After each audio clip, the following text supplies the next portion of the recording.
Start with everybody just kind of saying their name, and then we'll get right into our first presentation, if that's okay with you guys. All righty. You want to start? Richard Darvo. Martha Smith. Deb Paul. Ron Dunn. Amy Fenimore. Alan Miller, Facilities Director for the Londonderry School District. So this is our board. We're really small tonight. A lot of people had a lot of commitments, but we do have a quorum. So if you want to step up over here or wherever you need to sit over there to do the slides, that would be great. This slideshow is not for them. Oh, This is the next okay. speaker. Oh, okay. I'm sorry. I'm sorry? Oh. It's the next speaker. So my name is Bart Fromuth. I'm from Freedom Energy Logistics, and I'm joined by my partners tonight, Stuart Ormsby from Colonial Power and Mark Capadonna.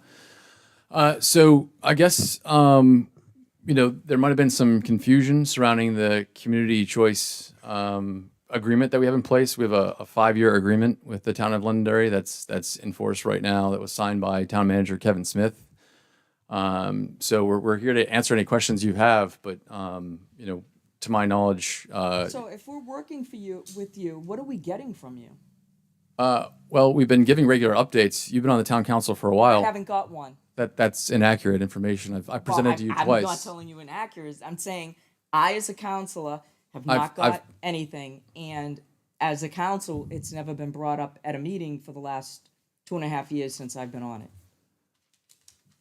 I don't want to have I'm not arguing with you. But, I don't know who you you're are, and sending I it just to. want to make sure, for the record, I can provide evidence that I presented to you twice on updates at the PUC. I don't know why this is so tense. It's not. We've had a I'm good just trying to- relationship with the town of When Londonderry. was the last time you were there? It was probably the fall of 2021. We gave our last regulatory update. 'Cause I don't remember this at all. That's fine. It happens. But I'm still. saying I it doesn't personally change didn't that. Get any data, and you yourself came to the meeting. Yeah, I gave a presentation. I also gave a presentation and an update in, I think, the fall of, or the early winter of 2021 as well. COVID. During COVID, yeah, I risked my personal health to give an Risk update. Life Yeah. and limb. Yeah. Again, I don't know why this has to be. It No, doesn't it's have not. to be. I just don't know what's, Counselor, I didn't know there was a again, contract. I just want to set the record straight. We have a 5-year agreement. We intend to do all of the duties that we have been doing for the town. We've Just been for the working- rest of us, could you tell us what Yeah, the duties what are you're hours? doing right now? For the rest of us Sure. right now? So right now, we're still working on the rulemaking process at the PUC. That unfortunately has been a very, very long and drawn-out process. When we first started working with the town of Londonderry, Councilor John Farrell, Kevin Smith was the town manager at that point in time, and I believe we worked with, was it Steve Deese? Is that the gentleman's name? He was, Steve, who was, Must have been Cotton. I don't think it was Steve Cotton. No, Steve Cotton. I don't think it was Steve Cotton. Maybe I've got his name wrong. And then Steve Cotton, the one that recently retired? he retired, yes. Yeah. That's who it probably was. Maybe it was. I'll look through my records. But when we first approached the town of Londonderry, this was 2019, early 2020, after SB 286 passed, which was the bill that authorized that. That's the bill that Freedom and myself had a heavy hand in writing and getting passed through the legislature. So once it was passed, we had approached a number of towns. Londonderry expressed some immediate interest at the time because they were looking at a situation where tax bills were going up, and Councilor John Farrell thought it would be really a great idea that, as they were letting people know about the incoming tax hike situation, that they could offer a benefit to residents through reduced utility rates. So this was early in the days, right after the bill had passed. We started working with Eversource to get a hold of information so that we could start, building our community choice action plan and moving forward. Eversource at that point in time said, well, whoa, hold on a second. There are privacy concerns here. So they wrote back to town manager Kevin Smith and said, we're not willing to share that data with you. You have no right to access it. So we pointed to the statute, and Eversource disputed it. And that's one of the ways in which we ended up at the unofficial docket hearings, which had been going on extensively during 2020. So even though the formal docket for community choice aggregation just started in 2021, we had about a year and a half of informal proceedings where we were trying to hammer out a compromise with the utility companies. I've actually gone and submitted on behalf of the town of Londonderry into the docket in terms of some perspectives that the town of Londonderry had as to changes that they wanted in the community choice rules. And so once that started taking place, we started working again on our rough draft of the community choice plan. That plan was circulated to the Community Choice Task Force, which included Kevin Smith, Councilor Farrell. Again, I have to check on this. It was, I might have been Steve Cotton, and then I believe Kirby, I forget her last name, was also, Brown. yeah, was also on the Community Choice Task Force, if you will.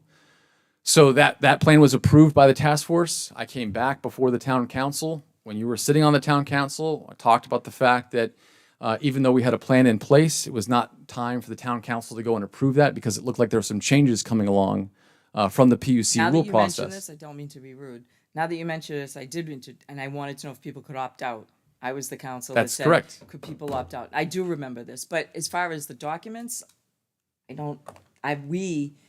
I have not seen any of them. I'd love to get my hands on, some of the documents, or even from the task force, which I'll go ask Kirby for, but they were never circulated to other people on the board or within the town itself. And that's not your problem, I can't and speak that's to not that. your fault. The I'm work not was done blaming on you. our part. I'm not blaming you. I'm just saying it would have been nice if we were able to find that information. Now, were there other filings that you've had since the contract was entered into with the town? So again, I mean, you have to understand that number one, COVID really slowed down the rules process. So that was kind of a dead zone for 2020. And that's why we had the informal docket. We didn't go forward with the formal docket, which didn't start until 2021. So on behalf of Londonderry, we took positions at the PUC as your advocate. That's one of the things that we do as part of our contract is, we're up there advocating for what's important for Londonderry in terms of how we wanted the rules to be promulgated. So if we go back through the record, there's a couple times where you're not your town solicitor, but whoever the town outside counsel was you were using at the time approved some of the documents that we submitted to the PUC on your behalf. And some of those, again, it's an informal docket. So the formal docket started this past year. It has been a very, very slow, arduous process. A lot of the concerns are surrounding data to be shared between the utility and the aggregation groups and the aggregators themselves surrounding those privacy concerns. Another big issue that we had a major problem with and has been a big holdup is that the utilities have expressed this need for us to line up our aggregations when they do their utility standard offer cycles. So as you know, Eversource just announced they're doing a new standard offer cycle of 22.5 cents per kilowatt hour. They do that twice a year. And so what they wanted us to do, which was completely insane from our standpoint and kind of against the legislative intent of 286, was they wanted us to only be able to launch a CCA in line with their utility rate cycles, which makes no sense because we couldn't be market reactive at that point in time. Eversource right now is at 22.5 cents because they had no choice. By law, they had to wait until the middle of June to procure. The market's really high. They're agnostic to what the market's doing at any given situation. Part of our job is to make sure that when we go out and we procure for your residents, that we're seeking market opportunities and we're bringing those market opportunities to you. So most of the work that we've done up to this point in time has really been like behind the scenes at the PUC, getting things set up. But certainly once the rules have been approved, that's when we really get to the good stuff. That's when we get to go ahead and start figuring out, what are we going to put into our community choice plan? What things are important to the town? As I mentioned before, it was emphasized to me in 2020 that cost savings was the biggest issue. If that's changed in renewables, renewable inclusion, working with renewable generators in state is something that, the town wants to do. That's something we're perfectly capable of doing. So when you go out to buy, Yep. are you locked into a price? Like Eversource is locked in for a Yes. little while. Yep. And they only go out twice a year. How do you work differently than that? So we're in a situation. You're familiar probably with the contract the school is involved in for procurement. You probably sign 2, 3, 4-year agreements at a time, depending upon market opportunities, what the savings potential is. We're going to operate similar to what the expectation has been at the commercial level. So in your case, with the school district or what the town has been doing for their third-party supply agreements, we have an opportunity to go 1 year, 2 year, 3 year, 4 year. We don't have to have just one product too. So there's a default product that we utilize. That's our opt-out product, if you will. That's a product that, anybody that we don't hear from within 30 days that's on the Eversource basic service product gets automatically swept into. But we can also have an option 2 or an option 3. And one of those could be 100% green or renewable, where we basically for a higher fee, people can opt into a program that maybe has 100% renewable coverage for their Londonderry service, through the CCA. So there's a couple different options we can have, but we can only have one opt-out service. That's what we call our default product. So if somebody were to opt out, they would still be in this Freedom program, but you'd be in the opt-out. If they opt out, let's say you get your letter in the mail and you have 30 days to make a decision. If you do nothing, you get automatically swept in. If you opt out, send us the letter back, call our call center, say, hey, I want out, send us an email. At that point in time, you just stay with basic service. Okay. So nothing happens. So nothing happens. You stay with what you have. Exactly. Okay. And so we have, 2 or 3 years left with our contract? We have 3 years. We're at 2025 expiration. Okay. And does the town have an opportunity to opt out if they want to, before that 3-year contract is up? Yeah, so the town does have language in the contract where on 180 days' notice, you can cancel the contract. However, there's another provision in the contract where if you do move forward with CCA, even if you've terminated us, you still owe us your fee on the first contract that you enter into. So in that case, So this cost us, your aggregate costed the town something? didn't cost it. No, it's budget neutral, so there's no money that comes out of your pocket. We only get paid once the CCA program has been launched and you have residents paying into it.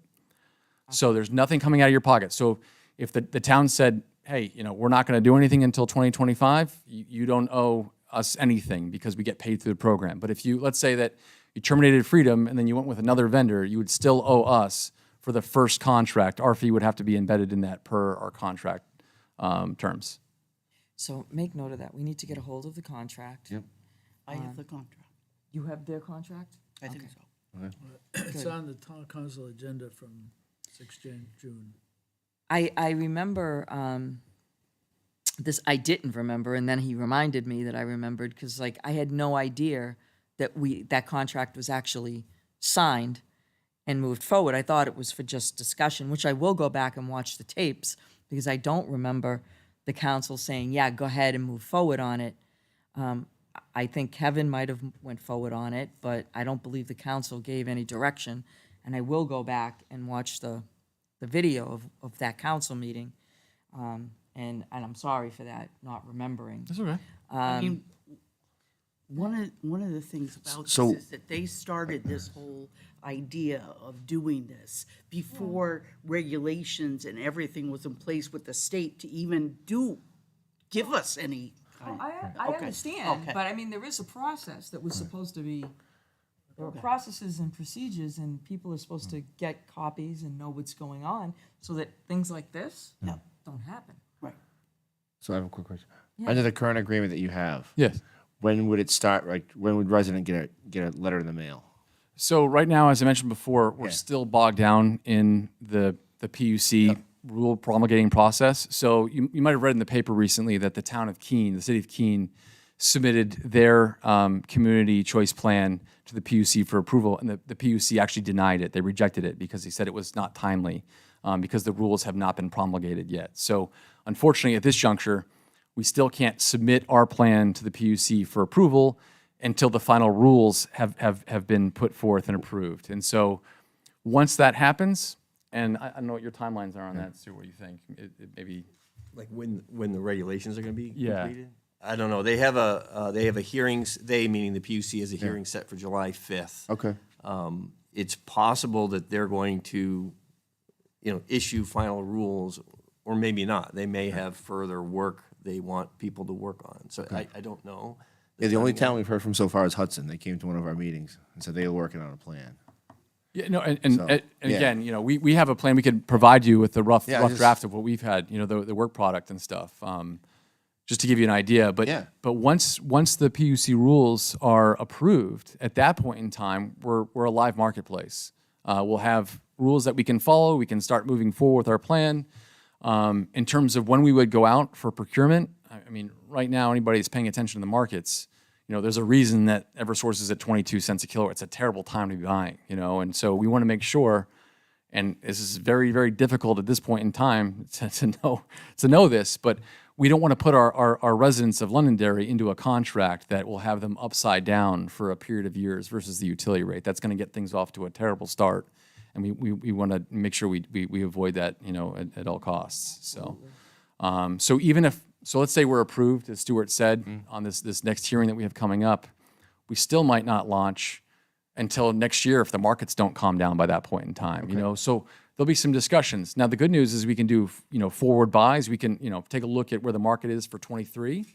It's really, really ugly right now, but you get past March of 23, the end of that winter, all of a sudden the market subsides substantially. So we might have an opportunity where, the current market is at 22 cents, but if we buy a forward start, let's say March of 23, we might get 11 cents or 12 cents a kilowatt hour, and we might feel more comfortable with that product, so that we have some options that we can work through. And certainly this is something that we would be working hand in hand with your task force to do that, so.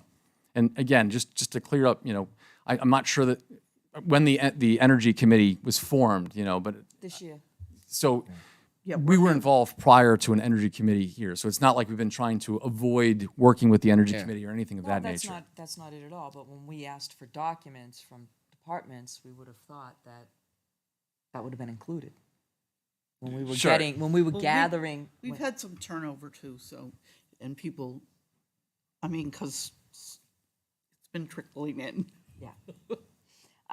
So Martha, as the liaison to the town, Yes, do you want to get a hold of Kirby and get these documents for us so we can all see them? yes. Yeah, I mean, they're available Whatever. right now. You just go to the town website, agenda meeting, Okay. agenda for the June 6th council meeting, and they're at the end of that. Awesome.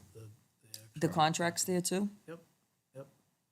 That's what's there, the contract. Okay. Perfect. So you don't need to bother Kirby. Perfect. Yeah.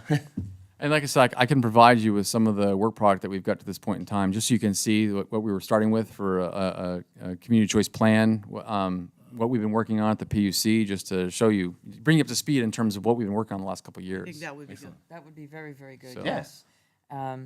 We have engaged with another, not signed any contracts or anything, but we had another group here who is a nonprofit group like yourself. Yeah. And they presented, and they gave us, they knew that we were looking at a solar array. They said they would work with that, with Yep. us, so that we could actually take the excess energy from our solar array, besides, using it to the 17 buildings that we have, being able to take that extra and lower the rate for our aggregate, like selling it back. So, Yeah, it's not difficult for us to do that. So okay.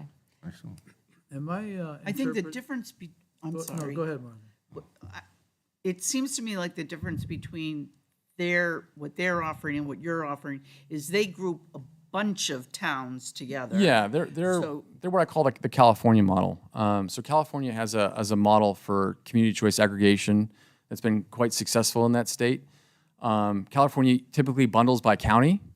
So some of their counties have 13 to 30 million residents in it. So it makes for a scenario in which they have a lot of ratepayers, number one, but then they have the ratepayers also play a second crucial role in that you can level out the costs for the administration of that group over 13 million to 30 million people. But they get involved in all sorts of direct buys, virtual PPAs, renewable generators. There's some really exciting stuff they're working on. They do some demand response work as well. I mean, New Hampshire's pretty far away from being able to do a number of those things. We also are constrained in terms of our population, right? So even with the CPCNH, right now their population's about 250,000 ratepayers, I think, in their bundled communities. They're going to have an organization of a number of staff members that have to be paid out of whatever rate is paid by the ratepayers. Whereas our fee stays standard and flat for the duration of the term. So there's, we're also, another situation to look differently is they're more of a regional player. So they, as you mentioned, they kind of group those towns and they make group decision making. And that's fine. And it works for my clients, Hanover and Lebanon. I deal with procurement for them. They're in CPCNH and very happy with that. When I first started working with Londonderry, it was expressed to us that the reason that they wanted to go this route was because they were more interested in local control and not sharing decision making with other communities. So, oh, Mike, you had a question, so go ahead. Yeah, well, I now have two, but Sure. let's start with the previous. So if I read the contract correctly, as it's written, would your interpretation be that we should not be talking to CCPNH? So under the contract, that would be a violation of the contract. Again, I don't want to get off on a wrong foot with this newly formed energy committee. This is our first chance to work with you. We want to have a good, robust relationship. But yes, technically speaking, that would be a violation. So how do you then work with, for example, Hanover, who, So in Hanover's case, similar to what you do for the school district, I work with Hanover in terms of their campus load, their municipal buildings, just buying for them. I don't have anything to do with Hanover's community choice aggregation. So that's how we keep that separate. So I'm not competing with CPCNH and Hanover. They've got the contract for Hanover's community choice aggregation, and I've got the contract for Hanover's police building, fire station, library, town hall. Okay. but in our case, in the contract we have signed, Yes. presumably, you are managing the entire town's. No, that's not true. If you look at the contract, that provision speaks specifically to community choice aggregation. I do not have the contracts right now for the campus load here in Londonderry. The town buildings are not managed by Freedom Energy Logistics. Oh, okay. It's everything else. Yeah, Yeah. someone, I think that Amoresco perhaps is the servicer of that contract. I'm not sure. I know it's maybe Constellation through Amoresco or Direct Energy through Amoresco. Yeah, direct energy, I think. So, I have another question. Sure. What if, and I'm thinking for the taxpayer here, what if we were to take the California approach and bundle, I don't know, Derry, Londonderry, Wyndham, Hudson, maybe I can't use Hudson because they're part of that other group, but Litchfield, say, since we're all adjacent to each other, Yeah. touch. If I was to be able to coordinate with those other towns or surrounding towns and pull in a larger client base, would the rates for those people be substantially lower than if I was by myself? No, and the reason for that is once you get to a critical mass of a certain size, it's not like when you guys go out and you're buying like road salt together with Derry or Hudson, right? You buy in quantity for road salt, you're going to get a better price. Electricity, once you get to a certain size, let's call that 20, 30 million kilowatt hours, which you guys would significantly exceed with your town load, it's all about your load shape, your time of use, right? So you're going to be a predominantly residential purchaser, right? So they're going to look at the profile that Eversource sets for your residential meters, and that's going to have heavy usage during weekends, nights, mornings, not so much during the middle of the day, so to speak, and that's going to dictate really the benefit of the pricing you get. In our market here in New England, when manufacturers, office buildings are running rampant, 9 to 5, Monday through Friday, that's when the highest electricity prices tend to be. The off-peak, though, the 7 p.m. to 11 p.m., the weekends when the manufacturing isn't running tend to be some of the lowest pricing. So that plays a much larger role in terms of the benefit of the pricing that you get versus the size. Once you get to a certain size, you might get a little bit of a discount here and there, but it's not going to be pennies per kilowatt hour. It might be a tenth or 0.2 of a cent per kilowatt hour. Yeah, and I mean, just as an example of that, so Colonial Power Group is an active consultant for aggregation programs in Massachusetts. And so our client base includes some of the smaller towns out in Western Mass, but we also are the consultant on behalf of the city of Boston. So under the the perception that size really matters, you would expect, well, Boston must have the lowest rate. They don't. We have, some of our communities out in Western Mass have much lower rates than the city of Boston contract. And to Bart's point, again, it comes down to the particular load profile of the community, when you're out in the market and buying and so forth, and what terms they choose. You know, Boston chose to go with a 2-year term versus some of our Western Mass communities went with a 3-year term and so forth. And just so I'm clear on this, because it is a confusing Sure. area, energy. You would be the supplier, but Eversource is still the distribution company, right? In a sense, with a nuance. So we're kind of your liaison with the supplier. So you'd be working with a Constellation or a Direct Energy or an EDF would become the vendor of the Londonderry CCA. But yes, Eversource would still be in charge of if someone's power went out or if there was a metering issue. They're still in charge of the delivery. So the bill kind of gets split in half, if you will. Okay. And also the bill too. So all the participating residents would still receive a single bill from Eversource. And like Bart said, it's just divided between delivery and supply. And that's basically the wires going into your house. Isn't that what Eversource is doing? Yeah, that's their purview, exactly. Okay. Exactly. Okay. So does your fee go on the supply portion of the bill or the distribution? The supply portion. So let's say that we found last year when rates were more calm, right? Let's say we found Londonderry an 8-cent rate, right? For an 8-cent flat rate. We would have fixed our fee on top of that rate. So it would be 8.15 cents per kilowatt hour instead of 8 cents. And that would be our administration fee that we put on top of the supply rate that's charged on the residents. And that's how it maintains budget neutrality for the town of Londonderry itself. So Londonderry doesn't ever have to go into their budget to pay for our services. So our 1.15 is not going to be time of use dependent. Not time of use dependent, no. It would be a flat rate. So let's say you're home right now at Eversource. You're on standard offer. You're paying 10.6 cents per kilowatt hour right now. You know, regardless of whether you're using it nighttime, early morning, weekends, it would be the same thing with the Londonderry program. You'd get charged one flat fee for your usage whenever you used it, because we just don't have time of use meters right now for residential units. That's not a reality in the short term. We might get there in years' time. We might come back and say, well, we want to offer a time of use opportunity for our ratepayers so that if they want to do their laundry at nighttime, they get a benefit for doing that because they're using it at a time when power's cheaper. We're just not set up as a state right now with our infrastructure to offer that in the early goings of this program. Okay, so does anybody have any other questions? Anybody in the audience? Please come up and speak so they can hear you. You don't need to say your name and stuff. What the abbreviation for CPCNH means is? It means Community Power Coalition of New Hampshire. Oh, okay, thank you. Okay, so at this point, I'm going to wrap this up, unless anybody has anything else to say.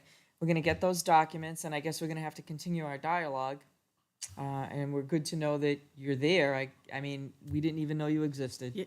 I mean, that's unfortunate, but It is. we're brand new. It's kind of slowly trickled down to us with changes in our own town employees Sure. and everything. So, we apologize for that, but we're No, glad that you came absolutely, tonight. and I, for our part, we had no idea an energy committee had been formed. As you pointed out, there's been some transition. We did start on this journey in 2020 when no energy committee existed at the time, and like I said, we're more than happy to be a resource to this committee in any way, shape, or form as needed. So, But it looks like there's not much we can do anyway till another year or so. I I mean, from what you're saying, yeah, no, and again, more like 3 years. Well- So basically, nobody's going to see a break, even though they're going up another 50%. Yay! You're all getting raises. Anyway, thank you for your time. Can I just sure. to clarify, to be a little bit more accurate, sure. the committee was aware of the fact that you had presented to our town Yeah. council and that the town council had, I think, favorably heard what you said. What we were not aware of is that the town had entered into a contract with you. That's the surprise that we Yeah. encountered. Okay, yeah, and again, That's not your fault. So No. can't change the past, right? We're living in the future. We don't know what's gonna happen in the future, but we're living right now, so it's all good. And hopefully maybe the PUC or the Department of Energy will move along. And we will certainly keep the committee apprised of that. We'll send our notifications to the committee now. I'm assuming there's an all committee email that we could utilize that would get to everybody, or is it? Well, we have to it has to flow through me to go to them, or if it can flow through Ron, who keeps the minutes and the notes and is the secretary, or the vice chair. I try to stay neutral because of my role as a counselor. Okay. Well, thank you for your time. Yeah, no, thank We you for appreciate it. having us Thank tonight. you for letting us know. Jeez Louise. I appreciate the time tonight. Nice to meet you all. Thank you. Thank you. Thank you for coming. I just got it today, the contract. Mike, just a quick follow-up. Did at the last town council meeting, did they say they were gonna review the didn't they say they were gonna review the contract? Mike was gonna read it? It didn't come up at the last town council meeting, as far as I know. Okay. Hi there. Violation. You guys want to take a break in between? No, we're good. Go ahead. Good. Do you need to use who's gonna work the computer? Well, I can explain. Hi, Rachel, I'm Martha. Nice to meet you face to face. Yeah, likewise. So this is where you would run it from, this computer right here. And all the slides are loaded, so you can do it, or I can do it, and you can tell me change slide, whichever way As you long want as you it. just speak into a mic, you're fine. I'll sit here and click the, Okay. if that works for you guys. That's fine. That's fine. Thank you. We're very low key. Sounds good. Okay. And when I tested before, you just use those arrows and click right through. So I think it would be good if you kind of give the board a little history Yeah. of the relationship between Londonderry and your company and what has gone on, Perfect. and then whatever else you wanted to present to us. And introduce yourself, of course. Oh, yeah, Yeah. that too. Oh, sounds good. Well, first of all, thank you for inviting me, and thanks in a broader way for considering renewable energy. My name is Rachel Eads. I've spoken to a couple of you, met a couple of you, but I'm a relatively new member of the revision team. Grew up in Canterbury, New Hampshire, went to Belmont High School, spent 4 years of college in Maine, and then the last 10 years actually living abroad in Ireland. So if I say anything weird, you can blame the 10 years in Ireland. But it was fun actually reading the Londonderry Town Charter out there. I recognized the flag of Ulster and stuff, reading about that history, which my Irish husband cracks up every time he sees the town of Londonderry and Derry off the same exit of the highway. So that's me. But in terms of why I'm here today and why I do this job, is just, I mean, for me, the climate crisis is the issue of our day and of my generation. So anything I can do to put my hours of the day towards that to fix it, which I'm sure is something I share with you, because you guys were formed to address that in any way you can. So certainly commend you for that. And knowing a bit about it, I'd spoken to Martha over the phone, a colleague of mine, a couple weeks ago. And so I know you guys have done some work in the past, but it sounds great that you're a reinvigorated task force and really putting that time, attention, and all of your efforts towards it, because no better time, as I can speak about, to be looking at efficiencies, so reducing how much electricity you use, and then what you do need, get it from renewable resources. You know, that's the ideal. So from Martha, I was asked to kind of just tell you a bit about revision, some of our capabilities, and then I kind of had the Londonderry stuff towards the end, you know, how we've started to work together, and then some questions really for you about how we might work together in the future. So if that sounds good, probably the slides, maybe first 15 minutes, to take 15 minutes to chat. Yeah. That sounds good. Sounds like a plan. All right. So those are my co-owners there. Revision Energy is an employee-owned company. So technically, I'm an owner of the company, along with my 350 other co-owners across our 5 branches. So we were started in Maine nearly 20 years ago. We have 5 offices. Our 2 in New Hampshire are in Brentwood, which is the one I'm based out of, and Enfield, covering the Upper Valley.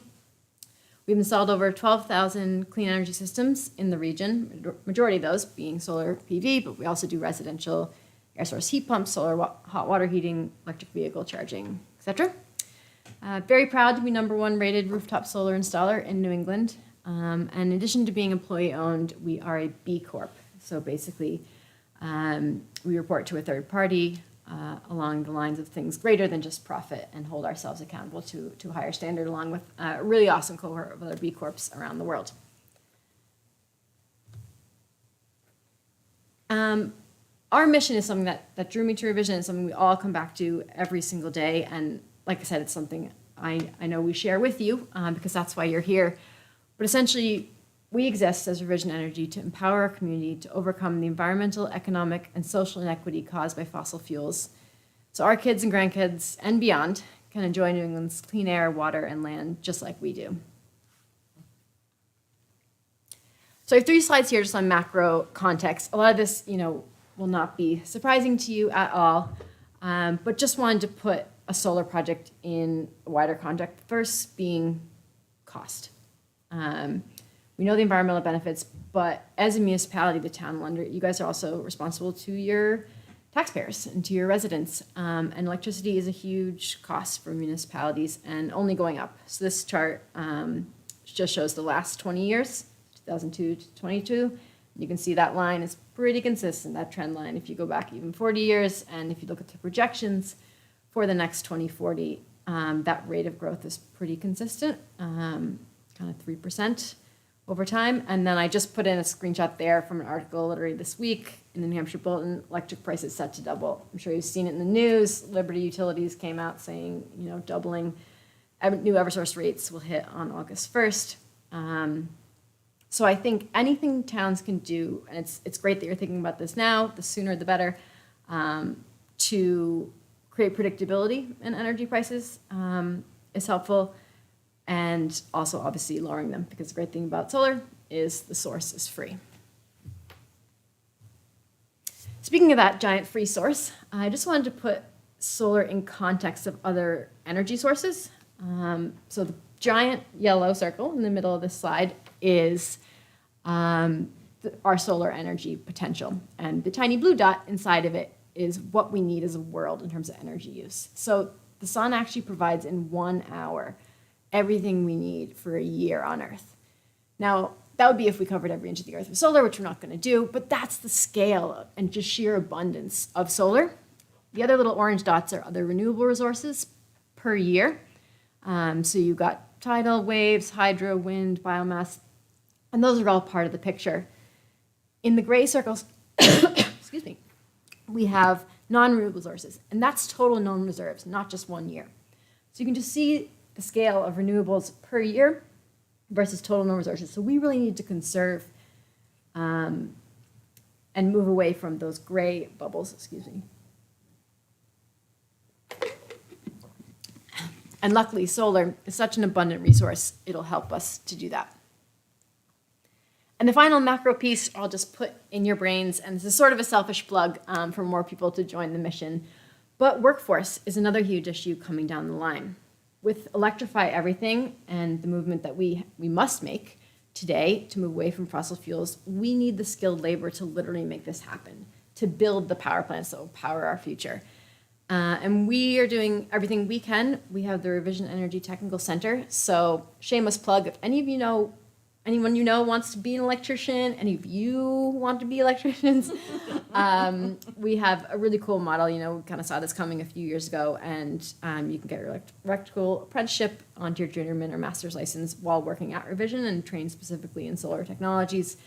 But as a more general point, it's not just us, it's everyone in our industry, and more broadly, our workforce needs to shift to help make this happen. So we've got a bit of price, a bit of environmental, a bit of workforce, and it all comes together to definitely create challenges, but also opportunities for places like London. So thinking of, how we potentially work with the schools, all the way from climate education through to workforce development. There's a lot of exciting potential there, and one of the reasons I love working on this side of Revision, working with towns, nonprofits, et cetera. So in terms of our capabilities, the next few slides just show some images of what a solar array could look like. And having spoken to you a little bit and taking a look just quickly at some Londonderry sites, you guys really have a bit of everything to choose from. So whatever type of solar array made the most sense for Londonderry, you probably have one of it. These are some samples of large ground mounts we've installed, whether they're on landfills. We've done about 7 landfills up in Maine, or for other large municipalities like wastewater treatment plants. Large ground mounts, certainly within our capabilities, and as a municipality in New Hampshire, as of last fall, you guys can build up to 5 megawatts, which is huge. Definitely more than your usage. So that was a great legislative change that really opened up the possibilities for towns to go big with solar in a way they couldn't have this time last year.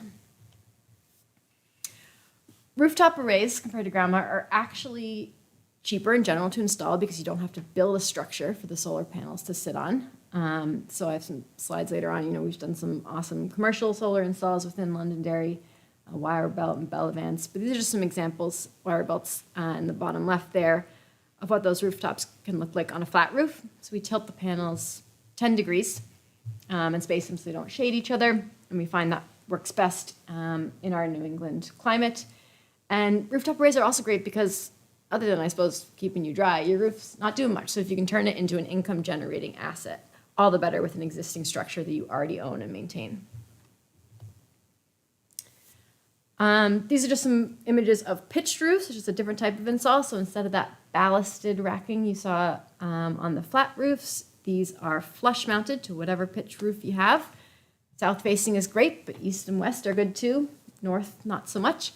But a number of town buildings we looked at had pitched roof arrays. But the look of them, I think solar panels are pretty beautiful. The all black, I have them on my house.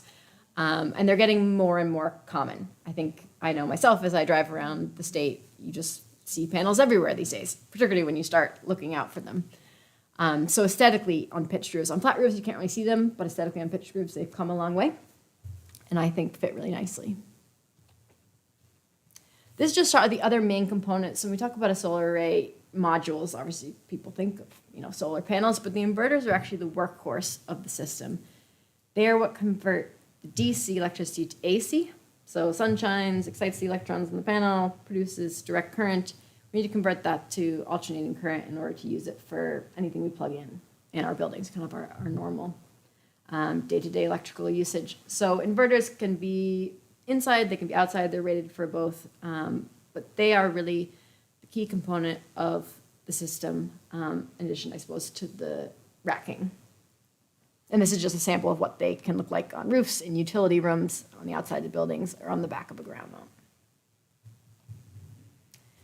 And finally, in terms of just some images around our capability, I put this one in on landfill racking just because I know you guys have a landfill, the Auburn Road landfill, within the town bounds. So this is something we've, like I said, done 7 landfills in Maine so far, and it is a unique animal because you can't penetrate that cap. So you have to make certain decisions based on the machinery you're using, and obviously the insulation. So we use these kind of big, either concrete or rock-filled, the rock ones look like lobster baskets. But essentially it's a ballasted array that doesn't penetrate the cap of the landfill. And those kind of cranes are special equipment. So just to kind of say our experience working with that, as it is a unique situation, but in my opinion, one of the best uses of solar because you can't really do much else with a landfill. You're not going to build a house on top of it, things like that. So again, taking an asset that the town owns and has to maintain and turn it into an income generating town property. So we've been lucky enough to work with, in some capacity, nearly every town in New Hampshire, but in terms of large scale projects, I just pulled out 8 different ones we're particularly proud of for different towns around the state. Again, spanning sometimes portfolios, looking at all different types of installations. Sometimes it's, one big ground mount. But we've really done a bit of everything. And one of the great things about Revision is you have, not just my brain, but all 350 of us who've worked on probably every type of project in our New England climate that you can imagine. That sort of inter-team collaboration across our 5 branches is something I found really special about being part of the team. And so that kind of collective experience of working with municipalities is something that I think we do really well. And we're constantly learning, absolutely, always learning. And no project is the same. So I'm sure a project in Londonderry would come with its own unique challenges. But I just wanted to... Let me ask you a question about Sure. the town installations you've done. Yeah. Did most of the towns hire your firm to stay on after to do the maintenance? And, in other words, you're the company doing all of the maintenance and everything. Yeah, great question. And actually, I didn't include a slide on it, but I probably should have. So we have a service department, and it's actually our biggest or fastest growing department. So we have our own, 12,000 systems to maintain. But we often get asked to maintain others. So we have service technicians that go out. So with large arrays like this, we definitely recommend entering into an operations and maintenance contract with us. So we would do remote monitoring, depending on the level of an O&M contract, we could be there in 10 minutes or in an hour. You can kind of choose the level of service contract.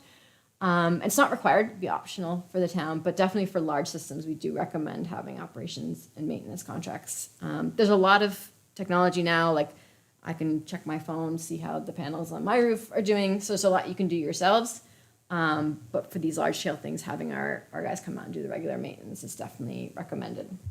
So yes, we do have operations and maintenance. Is it a fixed price? It probably is a fixed price every year.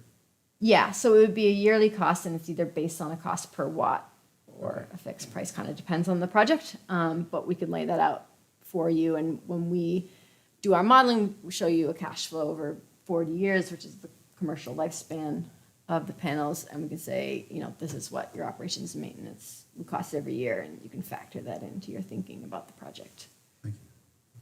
Just to add on to Rick's question, we had another company. Do you also allow the town, if they choose to buy the panels and just service them themselves? Yeah, so Okay. we can talk on the next slide about different financing options. But yeah, operations maintenance is just optional. It's a service we offer. And there's also, if you don't, choose to know at the beginning, you decide after 5 years, actually it's a pain, some services ourselves, we want to hire, it's something, Right. we're always here. Like I said, our priority is our own systems, but we often get requests for companies that may have gone out of business or things like that. So our service division, like I said, it's actually our fastest growing side of the business. But you actually bring up a great point, which is how do we pay for these things? So this slide here, and it's super general. I mean, we could spend hours getting into the weeds of financing, and there's lots of different options. But I think just generally, in terms of our experience working with municipalities, power purchase agreements end up being a great option, particularly for these large projects.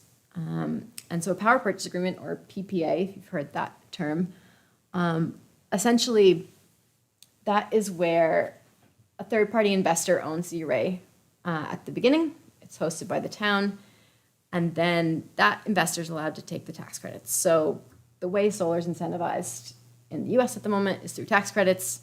Town's not a tax-paying entity, so that's kind of not fair. You don't get to take advantage. So one of the ways to bring down the purchase price of an array is to enter into a power purchase agreement where an investor, so I'll talk about impact investor financing on the fourth little bubble there.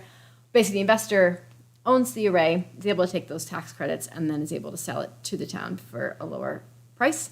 They have to own it for 5 years, so you could buy it out from year 6 onwards. It doesn't have to be year 6.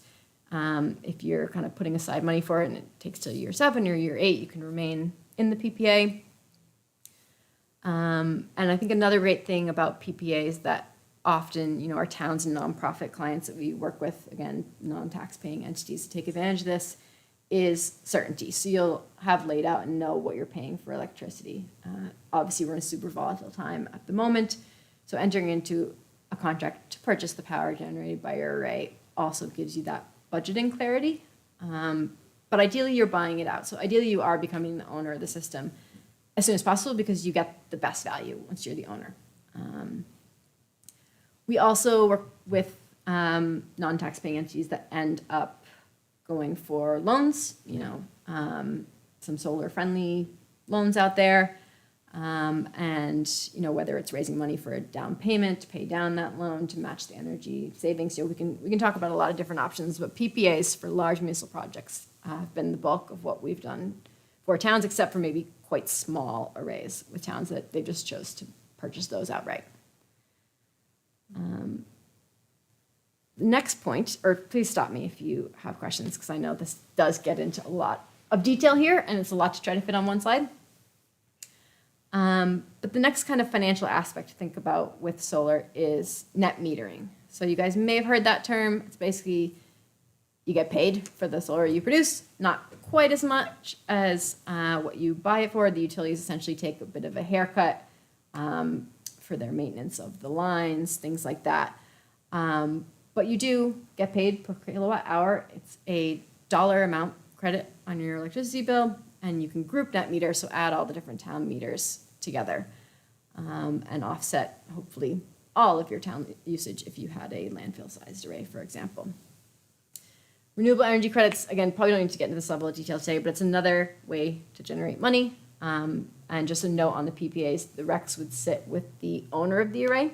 So over the first 5 years, the investor would be able to sell the RECs, and then once you became the owner, you'd be able to sell them. And at the moment, 20 is conservative, they're actually more like $30 per megawatt. But because it's a market, they do vary. And the next piece, just to, again, get in your thinking early days when you're thinking about a solar project, is looking at levelized cost of energy. So over, say, 40 years, over a system lifespan, what is the cost of energy for solar, for maybe solar with a loan, solar with a PPA, and we can help you lay these out to compare them, versus a utility. And the great thing is, I mean, solar ends up being, 50% lower than grid electricity. So the financial reasons behind generating your own renewable power on site are certainly there, particularly when you look at long-term savings. I suppose like any major capital investment that a town would make, it is long-term savings. The good thing about PPA is there's no upfront cost, and it would be designed to be either at or below your utility rates.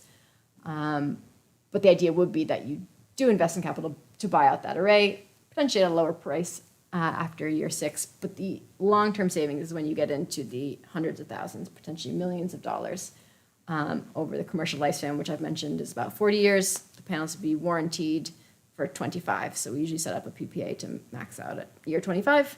But we consider those panels to be commercially viable for 40 years. And the final piece to just touch on here is where that PPA money comes from. As Revision, we have solar impact partners, so we raise capital along with some great partner institutions, Community Loan Fund, Valentine Partners, and just individuals in the state of New Hampshire that want to see more renewable energy deployed in the state and are willing to basically take a lower return on investment because they're investing in projects that are really mission driven for them. So we help bring that capital to the town. Wouldn't be something you have to raise yourselves. We actually have a lot of it kind of waiting to be deployed. People who are excited about bringing more renewable energy to New Hampshire. So that's kind of another little division we have, I suppose, is our impact investing. That was a lot of information. Do you guys have questions at this stage, or wait to the? I have a quick question for you. Yeah. You mentioned Auburn Road. Yeah. A prior presenter said to us that it would be $800,000 to $1 million just to get the three-phase power there. Is that something that you would agree with? Is that something that you would think we'd have? Because they also said we'd have to bring the schools into it in order to make it viable. Is that something you believe would be correct also? Yeah, I mean, I haven't looked at Auburn Road Yeah. specifically. I know you had someone else maybe have an option on it, and the company doesn't exist anymore a couple of years ago. So there's maybe some digging to be done in terms of what were their obstacles a few years ago. But in terms of those general points, three-phase power is very expensive. Like $1 million a mile is not a unrealistic estimate. So depending on literally how many feet you had to run three-phase power, you could easily run into the millions. It depends on the utility, and it's sort of at their discretion. Not something we control, and we've just seen those costs go up and up. So proximity to three-phase power is really key. So as you're thinking about your portfolio of potential sites, like if it's on three-phase power, awesome. If it's not, you're getting very expensive very quickly. And the other piece about bringing in the schools, the more load, the more electrical usage you have involved, the better. And ideally, the perfect scenario is load on site. So when it's used behind the meter, so used in real time. Yep. That's why a rooftop array on one of the schools, could end up being the most financially attractive array for Londonderry, just because they're big buildings with big roofs and a lot of electricity usage on site during the day, which makes them attractive. When you're producing electricity off-site and just getting that net metering rate, it just means the value of solar is slightly lower than when you're just not buying full value kilowatt hours from the utility. So generally, I think those 2 points are important to consider, yeah. But is it uncommon, or I don't even know if it's uncommon, but is it possible to do a hybrid of sort where you have, so just say, and I can't speak for the schools because I'm not on the school board or anything, but If the schools say, yeah, we'll do it on some of our schools, would put this on to lower the rate. And so they do it. And I know it's an aesthetic thing for the town buildings, but we still have some of the other buildings, like the fire stations, in the north and south, that it might be able to go on top of the garages and stuff. And then if we put in the array, like you said, we need to have a certain amount of energy that we consume off of it for it to be viable. What would be the plan at that point? I mean, otherwise we have this large piece of land that we can't really use for anything. The landfill. Yeah, well, it's a Superfund site, Yeah. so, Okay. yeah. Either way, you're not gonna be digging into it. No. You're not gonna be No. disturbing that land. Okay. Yeah, I mean, I'm just trying to get a feel. I mean, is it yeah. feasible to say, okay, let's do this, because we can do that right away, and then add the bigger solar array later on, and be able to give that benefit to the residents of the town, because they would be a huge consumer as well, and at least getting that, even that bit of a, break on their tax and then a break on their bill, even though it's not as big as the break the school or town might be getting, the mix of the two would compensate, be like a good discount. So I don't know, I'm just trying to think through this thing. Yeah, absolutely. And you're definitely thinking along the right lines. There's some legislative nuance in there. Something that did pass the legislature this year, which is helpful to one of your first points there, is that even if you generate your own solar, you can still become an off-taker in another project. So we'd seen Keene, I think, had their own solar array, and up until now, through this just essentially a mistake in the statute, were prevented from then, being an off-taker in a larger array. So that's been corrected, which is great. But unfortunately, right now, it's municipal load. So in terms of directly sharing it with your residents, that wouldn't be possible. You could share it with them in the forms of lower taxes based on the savings. But the net metering is for municipalities in order to, for example, build up to that 5 megawatts and stuff. And at the moment, which, we are advocating definitely for a change in this pretty much every year, every legislative session. So my thinking So is- potentially in is- future. So my Yeah. thinking is if we could at least get a break initially because of the rising costs so quickly Yep. on something, and obviously this will be a discussion, using we have 17 buildings in this town, between the town and the school, that, could get these arrays going relatively quickly Yeah.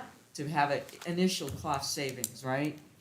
And then maybe we can all pull together and write letters and lobby and speak up at Concord to try to change to move the other array forward so that it could benefit the people.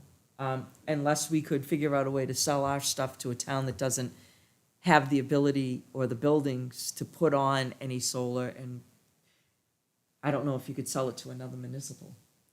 Yeah, and I think your question of can you do kind of a phase one and do later phases, absolutely. And we've worked with a number of towns, nonprofits who've, come back to us again and again for business. They keep adding buildings and, I'm thinking of, Proctor Academy or, every year they do a new building, or the city of Lebanon has it on, I think, 8 or 9 municipal rooftop solar on about 8 or 9 buildings. So certainly start with the low hanging fruit, start generating your own renewables and then build from there. And I think that'll increase your buy-in as a town, right? People see it, they'll see it working, they'll get used to it. And if the legislative changes keep pace, could open up the door to do something really big. But I agree. I think if you've got workable sites that you can go for I it, no would like reason to hear not from to. you, from you guys on the school side and your thoughts on it. I mean, am I crazy? Or, I mean, what are your feelings? I mean, it's just a conversation. I know you have to leave, so. I do, my kids are young, so I Yeah. have to go home for bedtime. Of course. It sounds like a great idea. I think we'd have to look at what buildings we could use within the school district itself. How does putting the solar panels on the school affect the structural integrity of the school, these buildings? Some of these buildings are very old, and I don't know all the details in depth yet, but I do know that several of the schools need structural work.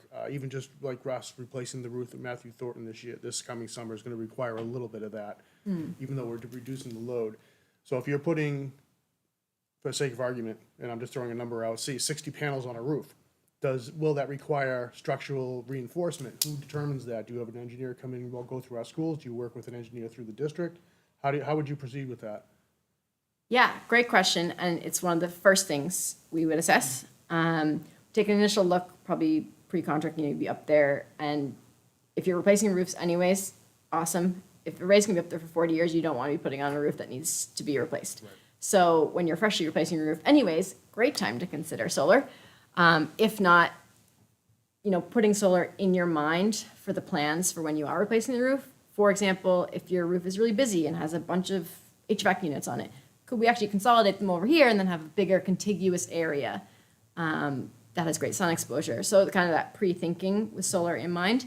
In terms of a structural review, after contract, one of the first things we do is we actually use a third-party roofing expert. So it's not us being like, yeah, your roof's fine, throw a bunch of solar up there. So we use a third party. And structural review, depending on when the building is built, essentially it has to be brought up to the current code.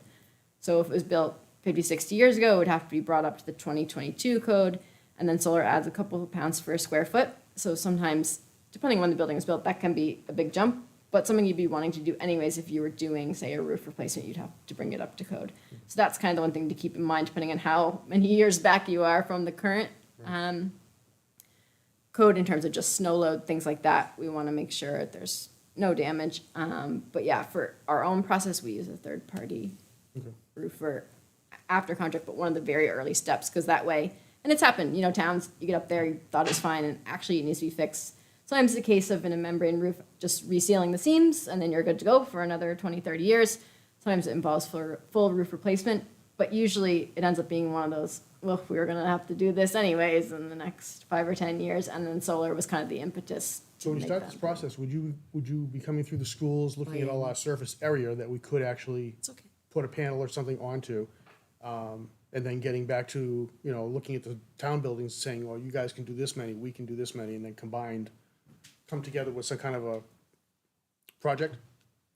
Yeah, so similar to, I'll come on to it in a minute, what we would have done for this town complex. So do a site visit, because the important things you want to know right up front is just take a quick look at the roof, look at the electrical, because there are some kind of basics that would determine, okay, we got problems here, or we can put together a proposal. So we kind of do that initial site visit before we put together a proposal. And then after contract, you'd have the much more thorough engineering site visits. Potentially drone surveys of roof areas, things like that. But yeah, in terms of our process, coming out to site and taking a look is definitely one of the first steps. So if you guys were interested in that and having your utility bills, so knowing your usage, because if we're trying to match or exceed your usage, Have all of that stuff. We just Awesome. have to go through it. I like that. excellent. And you guys are just finishing up your facilities studies and stuff like that. So this is happening at a very good time, because they're looking at options and things, and it's actually working quite well, I think. Yeah, and we would take your recommendation. I mean, you guys know your buildings best, so in terms of Well, I like don't. roof They know age and things like that. But talking to the experts on the building and then bringing in our expertise. But the big ones, structural. So if you're like, that roof is 50 years old, like we're not going to put solar for 40 more years on it. But if you're like, well, it's going to be replaced in 3 years, that could be next on the list. And then electrical infrastructure, we spoke a bit about 3-phase power. That being very important. I mean, your schools would be fine probably in that sense. But if you were thinking maybe some further out sites, it all depends on the size of the array and just matching it to what you have in terms of your electrical infrastructure already on site. And then utility costs are another big variable. I spoke a little bit about if you have to run 3-phase power, it gets very expensive quickly. And that's, again, unfortunately something we don't control, but there are certain thresholds. So for net metering in New Hampshire, if you go over 100 kilowatts AC, you're considered a large customer generator. So that's a key threshold. So below that, you get monthly net metering. So at the end of the month, how much did you buy? How much did you sell? Net it out, and you either get a credit or you pay. Over 100, and you're in instantaneous net metering territory. So it's basically in real time. Are you using your solar, or are you sending it to the grid? So it's not quite as advantageous, but for larger arrays, that's how it works. That's how the utilities have it set up. I think that would be a key parameter to look at. So for some of your smaller pitched roofs, you can probably keep it under 100 and you get that nice net metering rate. But then for your big roofs, you might as well go as big as you can. Then there's another kind of threshold around 500 AC, which is around when utilities require a recloser, expensive piece of electrical kit.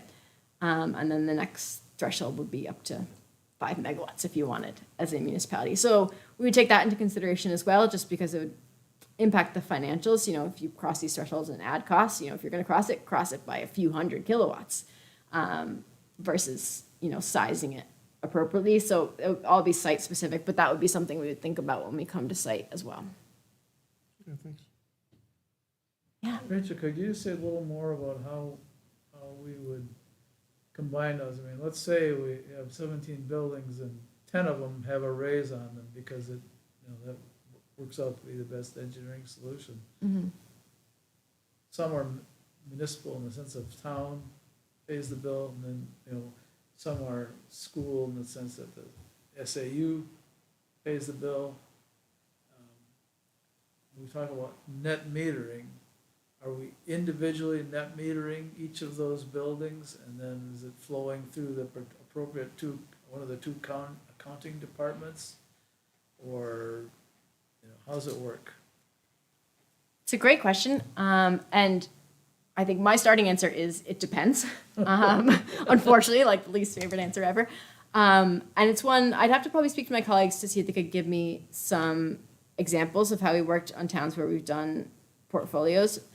But essentially, the way group net metering works is you have one meter that's the host. So your biggest generator probably would be the host, and you can add infinite number of meters onto that. But when there's multiple arrays, I'll have to get back to you and find out how we've done it for portfolio towns, because I haven't worked on one in my time. But as I mentioned, great thing about revision is I get to tap into all my other co-owners. So I'll find out for you in terms of multiple large hosts that want to be part of a pool. And maybe you end up matching buildings to load. So, okay, the school can generate its own plus 200,000 kilowatt hours. So these two buildings use that. Their roofs aren't good for solar. We're going to lump them in with the school. And then, you know, your town buildings, they're pretty much producing what that's being used on site. You may have to kind of mix and match like that, but I'll get you a better answer than that. Anything else? Are you gonna continue with slides or? Let me see what I have here. Oh, this is just the fun stuff. Just to say, building array is not the end of a relationship with revision. I think sharing the sun, as we like to call it, is absolutely key. So whether that's through ribbon cutting with local, state, you know, national officials, through education programs, that yellow cool climate creature there is Sun Squatch, which is our mascot for our kids programming. So particularly for working with the schools, but even just for towns, Sun Squatch also likes to get involved with policy stuff. But yeah, we have a lot of education programming, including our Tiny Climate Classroom that just launched on Earth Day. And then monitoring, that's actually a screenshot of the City of Lebanon website. We can go onto each of their arrays, there's even more than that, and see what they're producing in real time. So sharing with your constituents exactly what your renewable energy is generating, like in the moment or over the last year. And then finally, electric vehicle charging. I just threw that in because it is a consideration we're thinking about the future. You know, are you going to have electric We fleet just had a vehicles? presentation last month from the state, I believe it was Jessica something or other, Okay. and her last name began with a W, and she gave a whole presentation on this and the money that the state has.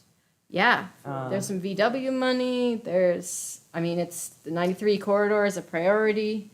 Yeah, I even sent the information about the electric bus stuff for the schools Cool.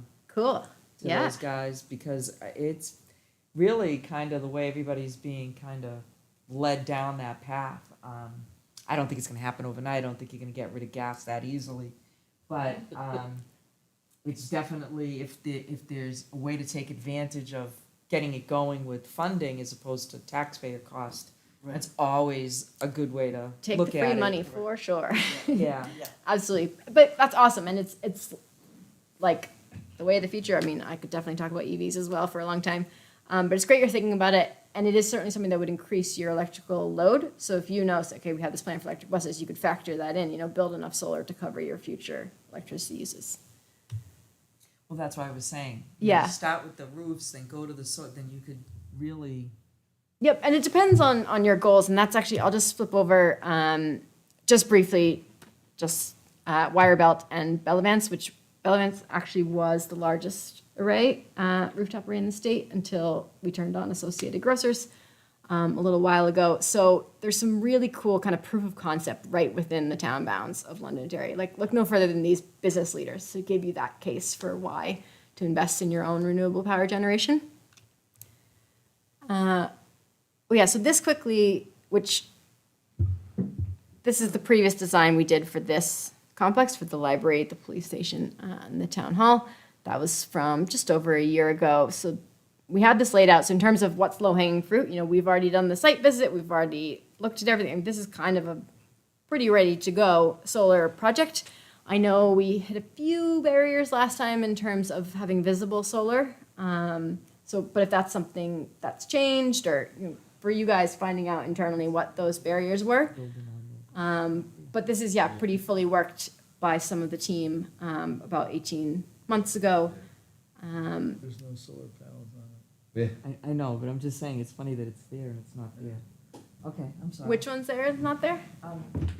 This building right here does not exist. Anymore? Never. Or No, never? no, it Oh, didn't get passed. it used to exist. Well, it was, an older building, but it got torn down. This is all gone. And it was on the warrant to put another one up, and maybe this year, we'll see, next year rather, we'll see. That's a school project. So this must be a satellite image from before that was torn down. Good thing we didn't put any solar on it. Actually, they probably knew that from when they did the site visit. Anyway, No, I know, but I'm just saying, I just think it's funny. yeah. So this is actually my final slide, and what I'd love, I know we've had some great discussion already, but what I'd love to talk about and just have you guys go off and think about is, first and foremost, what are your goals? So is it to just put as much awesome clean energy out in the universe as possible? Is it to offset 100% of our town load? Is it, what net are your zero. parameters? To net zero, Okay, so going to have everything town load. eventually, yeah. Net zero would be the goal. I can't speak again for the schools, but I think it would be a good thing for the taxpayers if our buildings were net zero. I know that doesn't cover oil or propane or anything like that. Net zero is, But there are other options out there, and we're looking at those, and so it's a lot to digest. yeah, I know, your brains are probably melted by this stage, but I certainly can leave this slide with you. So I think that's awesome if you kind of have a sense of where you want to go, first of all. Yep. And then I just jotted down, from what I knew a little bit about past projects, some key questions, not to give you guys homework on a Thursday night, but in general, things that would be helpful for any solar company or for you guys as a town to think about.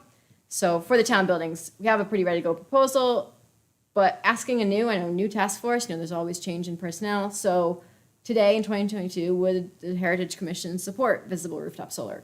Every year it gets more common. Like I said, you drive around, you see it more. So we see towns that maybe were resistant 5 years ago when we first spoke to them. Actually now they're like, yep, solar is super common. Like, let's go for it.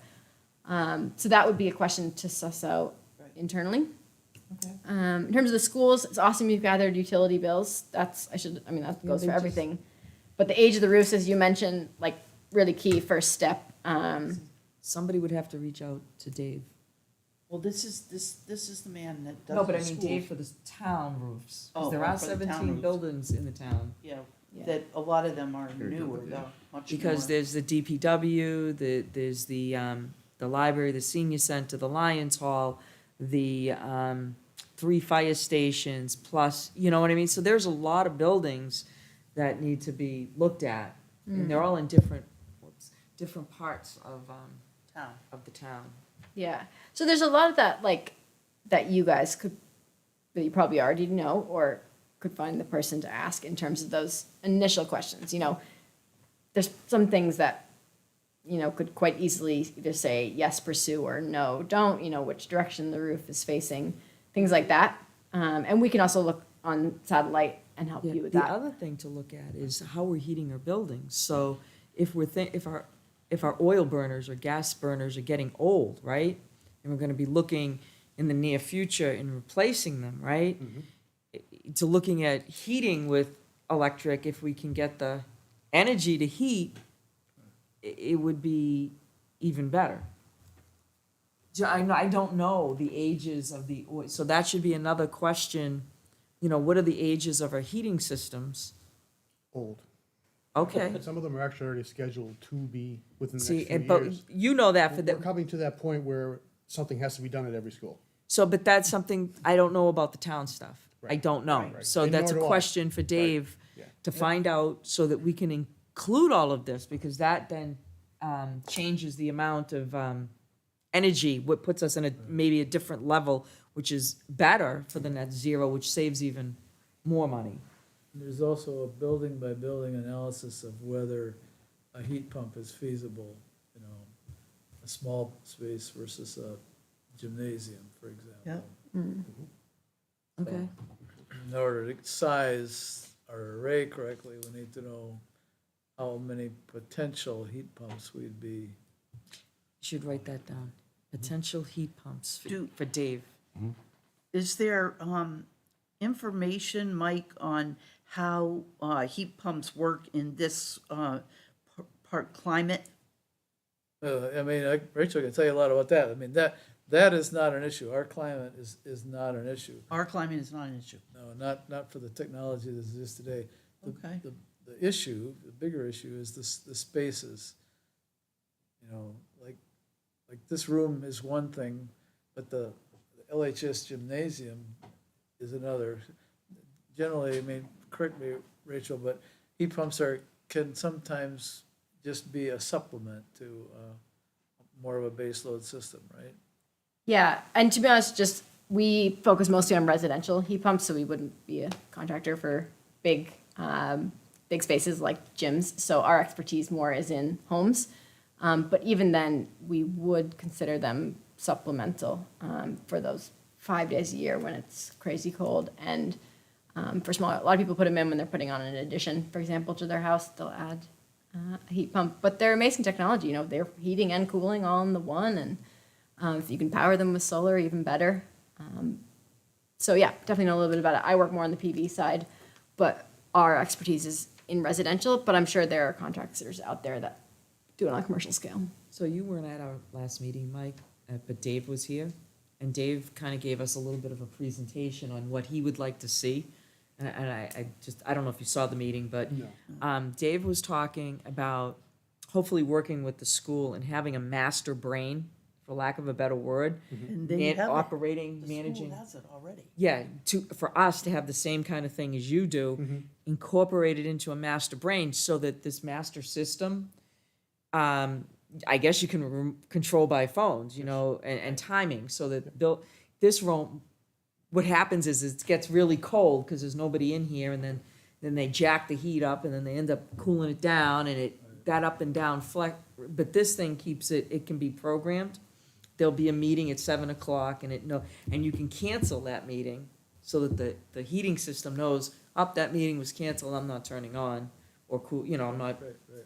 And I thought that kind of addresses some of the stuff that you're I know you're talking about adding more systems, but having that master system, and maybe you and Dave having a sit down, not that I'm telling you what to do, please. But I just think that, no, they should talk about it. peacemakers. Yeah, we're the peacemakers. Well, I can tell you We're the right now, hippies like, of the On a town. weekly basis, what we do is when we know what our activities are for the entire week, whether it's school board meeting or club or function, we send all that information to our two heating people, which is Chuck Zappola and Bob Lees. Now, Chuck just retired as your forever facilities guy. He's done a great job. He did a fantastic job getting all this energy stuff in place. Kudos to him and to Bob Lees as well. And they feed that to our HVAC guys, and they program the computer for the week. And once it's in there, it's done. They don't have to worry about it for another 7 days until we send something out that needs an adjustment or so forth. Right. And that's resulted in, think about, well, if I'm not mistaken, over the last 10 years, they've saved over almost $8 million in taxpayer money. And this is what I'm talking about. I mean, to get that even more efficient and not having redundancies, 3 people or 6 people doing the exact same job, being able to consolidate it into just maybe 3 people handling all of the buildings, for making it more of a town thing as opposed to, you know, I know they're separate governments, but at the end of the day, Same pocket. I was gonna say, Exactly, yeah, thank kind of you. the same problem. do you know what I mean? At the end of the day, we all live here, we all pay the taxes here. We need to work better, we need to work smarter, and we need to work more efficient together, especially now. I think. I mean, I'm just, so I think if you, I don't know if you know Dave or not. We've talked briefly on the phone, we've exchanged some emails, I know he's new, I'm new. Yeah. We've both been feeling our way this year, so we're, Right. you know, I think we get to the point probably maybe this summer, we could probably hook up and, or maybe at one of these meetings, we can get a chance to chat. Yeah, our next couple of meetings, and I do hope you can come, are gonna be, I will try my no best. presentations. They're gonna be total workshops, putting data together, moving forward to, so that we can present in September, hopefully, to both school and town, what we have. And if something needs to be put on a ballot to be voted on, at least we've done the footwork to get there. And I know there's more to do, but that's kind of the gist of it. But do we have any more I questions? want to answer one of your questions. I'll answer one of your questions for you, Rachel. Yeah. The reason that no one has pursued Auburn Road yet is Yeah. because of the cost. That's one Okay. that I've been trying to get after, and I finally got an answer on the price. Yep. And we were told 2 meetings ago that the only way it would be financially feasible is if the schools came on board. If we didn't have the schools, it wouldn't be economically feasible to do it. Because it's so costly to get the power there. Okay. So that answers that question for So you. they've investigated basically the distance for 3-phase power. and It's that one, was what it's was 1 1/3 mile. 1 1/3. So the email I saw So- that you sent us from Rick is not, is that not? What's that? They're talking to you about what you said about the connection. Yeah, about the Please tie-in. elaborate. Here's your moment to shine. Okay, if you want that now, well, first of all, let me ask a question. Since I came into this project so late, you know, I was out of country that's for a fine. while. How did their proposal get put together as a package? Did they go out there and just kind of lay out the arrays out there? Who were you talking about? I'm sorry, renewable energy. They gave a proposal to us, Revision? revision, yeah. Revision gave a proposal to the town. That, I mean, Rachel, maybe you wanna speak to this, but I found this out after the fact, after we were talking, and I contacted them. They told me that they had a relationship with the town already. Now, that happened between, the police station, I think Kevin Smith was involved, Patrick Cheatham. I'm not sure if any of the counselors were involved, but they went so far down the road to get this, well, the last slide, that array laid out on all the buildings that Thank- Revision proposed. Thank They, you. they did Okay. all the studies, they proposed that, plan, and I'm not absolutely sure of why it was nixed after they went that far, but part of it was the, visually, because they're, peaked roofs, is that what you call them, peaked roof? That the visibility from the road, they didn't think that the people in town would wanna be driving by seeing solar panels. That, heard that might have been part of the reasoning. So this proposal was already put together as a package It is, several months before this committee even. that's Okay. correct. Thank you, okay. That was a while back too, wasn't it? Yes. Yeah, the Over a year. proposal that this is taken from was the date, and it was January 2021. So I think the initial conversations were like They in were fall even starting 2020. before that, I think. Yeah, I think Yeah. that was from the latest. Went back to proposal, yeah. 2019, but I have some information on this that I've gathered. Okay, well, just, real quick, I went out to the site. Again, I was trying to familiarize myself with this whole project. I went up there to Auburn Road and I was just driving around and, I found a route from the north, from Route 28B, right there, down Auburn Road. There's a single-phase line right along the road, and it's only a mile long. And I used their, roughly their dollars per mile figure. And they were used roughly $650,000 per mile to convert a single-phase line to a three-phase line. And I figured out that, hey, guys, using your figures, this isn't gonna cost us 1.3 million, it's only gonna cost us, maybe 618,000. I was talking to Robert Greer. Okay, it might have been, like I said, it was a different company that had the option on the Auburn Road, and they were bought by Olivewood. Can't remember, Granite Apollo might have been the original company, like 5 years ago. It's a while back. so- But They've been folded into a New York-based company, but anyway. anyway, he just got back to me today and he said, you know what, we're gonna take a look at this. Cause we can shave basically $700,000 on the cost of the installation line. And he said, he's gonna do a little bit more of an advanced study, I guess. Who is Robert Greer? He- Who was the first presenter we had? The first energy company that presented? Tonight? No, no, Oh. way back when. First, The first meeting. Okay. Okay. So that's that, he's getting back to me, he's gonna look the figures over again.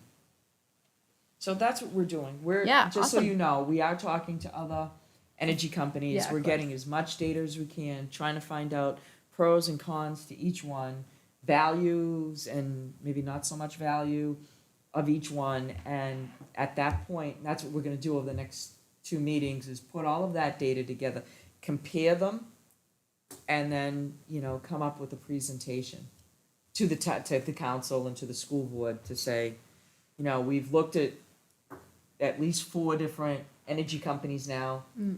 This is what we found. This is our suggestion. And then hopefully, if we have to go to the public for a vote, we'll have it all done in time so that it can get into the March meeting. So that's kind of where we are. Okay, So I think when you're sending something to us, and that's what I'm gonna say to each of these companies, is basically I'm gonna send them a letters, we're done searching. What we're gonna do right now is ask why you? What makes you better than these guys? What are you gonna offer us that, hopefully nobody else can, that's gonna be of some value to us to pick going with you? and do you envision that being as sort of a request for qualifications I'm type? sorry? Do you envision that being as part of a request for qualifications or similar, or as part of a request for proposals about like a specific site, as in, we want to do X location, tell us? That I don't know just yet. Okay, And still being that's worked what out. the group will decide on our own, and we'll put it to a vote, and how we want to actually address it. I can't make those Yeah, decisions. okay, and does Londonderry have like, I don't know, procurement processes around that we you we would do. follow? And I think this kind of a project would require us to get at least 3 proposals.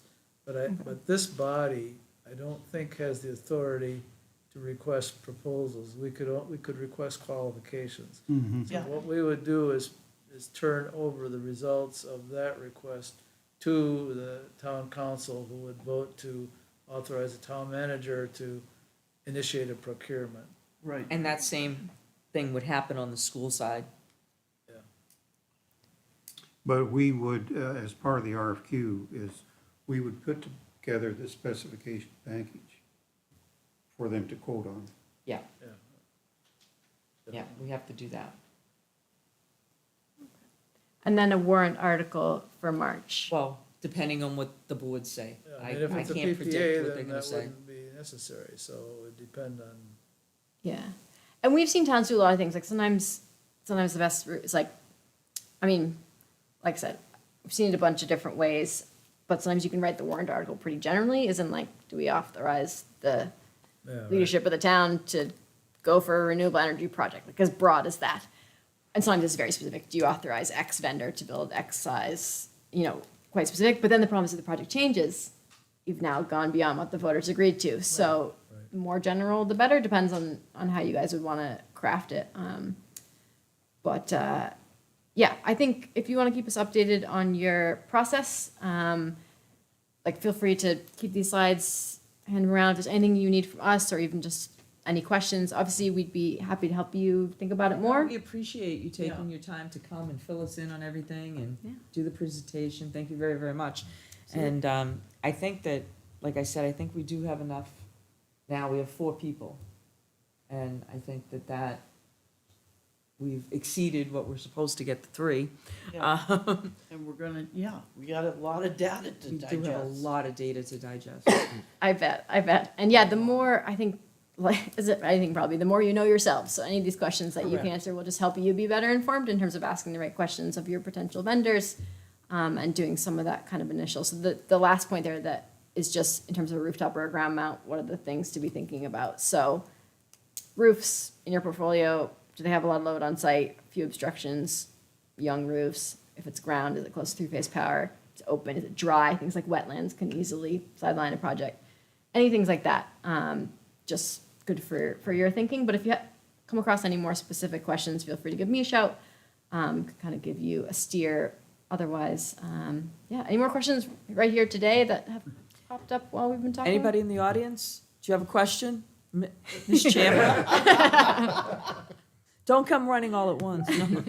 Well, thank you for coming tonight. Thank you so much. Thank you very much. Very useful. If I Nice can to meet you just guys. sneak Appreciate it. one thing Oh. in, What? Madam Chair, regarding close to three-phase power, we asked that question of a previous presenter, and the answer was basically, well, you probably have to ask Eversource, and they probably won't tell you. In If other you're on words, 3-phase power. where Where the it is. lines are. Oh. Because what they're saying is that they're reluctant to do that, but if we say we want to run it to this site, then, what's the nearest 3-phase power? And they'll do that for us. But it's not, we're probably not going to get from them, which would be ideal for your purpose, a map showing where the 3-phase lines are in town. I'm not asking that as a question. I'm saying, would that be the same response I'd get from you? Yeah, well, actually, in our industry, what we would love from Eversource in Massachusetts and Maine, they've done it, is a map of substations. That's what we're like really waiting for from the utilities, to know substation capacity for large projects. So unfortunately, the utilities in New Hampshire have not been forthcoming with things like maps. So that would sound about right. In terms of 3-phase, hopefully, if a site you could literally see 3-phase power, or if the meter says 4W, like 4 wire, it's on 3-phase, you're golden. That's perfect. If you have to go driving around for a while to find it, you're probably too far from 3-phase power. So ideal sites, it would be right there or like across the road, but ideally already coming into the building. But unfortunately, I don't know of any maps available from Eversource. But the more customers, municipalities that ask them for it, they're certainly more friendly to you guys versus to solar power people, I guess. So keep asking. All right, well, thank you very much. Yeah, no problem. Thank you guys. Can you still for a second? Yeah. Thanks. Okay, so we didn't do this at the beginning of the meeting. This is Alan. He's new. He's representing the school. I'd like, maybe you tell us a little bit about who you are and Sure. My name's what Alan you see. Miller. I just came to Sorry. Londonderry this year. Prior to this, I was working for the Pelham School again. District for 15 years. And now I'm working for you guys. Excellent. working for us. Working for everybody here. Boys. Yeah. Well, we think you're gonna bring some added value Definitely. to us, so we're very happy to have you. Appreciate it. I know, Rick, did you have anything else to talk about with the feasibility project? Yeah, and it's something Mike Speltz already knows about. Okay, well, the two of you. When I was looking through all the data, I presume you were the one that put together all that energy usage data, or was it No, part of the? not guilty. Might have been Bob.